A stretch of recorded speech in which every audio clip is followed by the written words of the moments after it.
ସୁଭଦ୍ରା ଟଙ୍କା ନ ପାଇବାରୁ ଆପଣ ଦୁଃଖିତ କି? ଦୁଃଖ କରନ୍ତୁ ନାହିଁ ଆଜ୍ଞା, ବହୁତ ଶୀଘ୍ର ସୁଭଦ୍ରାର ତୃତୀୟ ପର୍ଯ୍ୟାୟ ଟଙ୍କା ମିଳିବାକୁ ଯାଉଛି।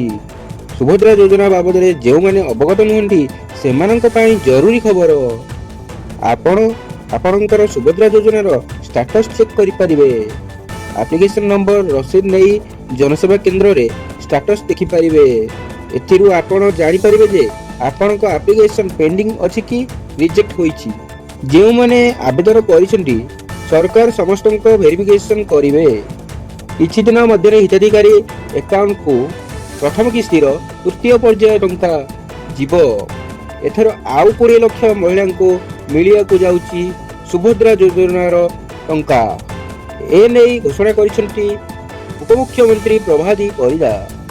ଯଦି ପ୍ରଥମ କିସ୍ତି ଯାଇନଥିବ ତେବେ ମାର୍ଚ୍ଚ 8ରେ ସମସ୍ତଙ୍କୁ ଏକକାଳୀନ 2ଟି କିସ୍ତି ଟଙ୍କା ମିଳିବ। ତେବେ ସେପ୍ଟେମ୍ବର 17 ତାରିଖ ମୋଦିଙ୍କ ଜନ୍ମଦିନ ଦିବସରେ ଅଧିକାଂଶ ମହିଳାଙ୍କ ଖାତାକୁ ସୁଭଦ୍ରାର ପ୍ରଥମ କିସ୍ତି ଆସିଥିବା ବେଳେ ଅନେକଙ୍କୁ ଏହି ଟଙ୍କା ମିଳିନାହିଁ, ଯାହାକୁ ନେଇ ସେମାନେ ଦ୍ୱନ୍ଦ୍ୱରେ ଅଛନ୍ତି। ପୂର୍ବରୁ ଉପମୁଖ୍ୟମନ୍ତ୍ରୀ ପ୍ରଭାତୀ ପରିଡା ଦେଇଥିବା ସୂଚନା ଅନୁସାରେ 17 ତାରିଖ ପରଠୁ ଅର୍ଥାତ୍ ବର୍ତ୍ତମାନ ଆବେଦନ କରୁଥିବା ମହିଳାମାନଙ୍କୁ ସୁଭଦ୍ରା ଯୋଜନାର ଲାଭ ନିଶ୍ଚିତ ଭାବେ ମିଳିବ। ସୁଭଦ୍ରା ଯୋଜନା ପାଇଁ ଆବେଦନ କରିବାର କୌଣସି ନିର୍ଦ୍ଦିଷ୍ଟ ସମୟସୀମା ନାହିଁ। ଜଣେ ଚାହିଁଲେ ଯେତେବେଳେ ବି ରେଜିଷ୍ଟ୍ରେସନ କରିପାରିବେ।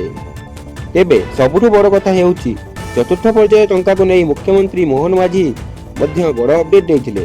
ତୃତୀୟ ପର୍ଯ୍ୟାୟର 15 ଦିନ ପରେ ଚତୁର୍ଥ ପର୍ଯ୍ୟାୟ ଟଙ୍କା ଖାତାକୁ ଆସିବ ବୋଲି କହିଥିଲେ ସିଏମ ମୋହନ ମାଝୀ। କେହି ଜଣେ ବି ଯୋଗ୍ୟ ହିତାଧିକାରୀ ଯେମିତି ବଞ୍ଚିତ ନ ହୁଅନ୍ତି ତାହା ଉପରେ ସରକାର ଗୁରୁତ୍ୱ ଦେଉଥିବା ପ୍ରଭାତୀ ପରିଡା ସ୍ପଷ୍ଟ କରିଛନ୍ତି। ତେବେ କମେଣ୍ଟ କରି ଜଣାନ୍ତୁ ଆପଣଙ୍କ ଖାତାରେ ସୁଭଦ୍ରା ଟଙ୍କା ଆସିଲା ନା ନାହିଁ।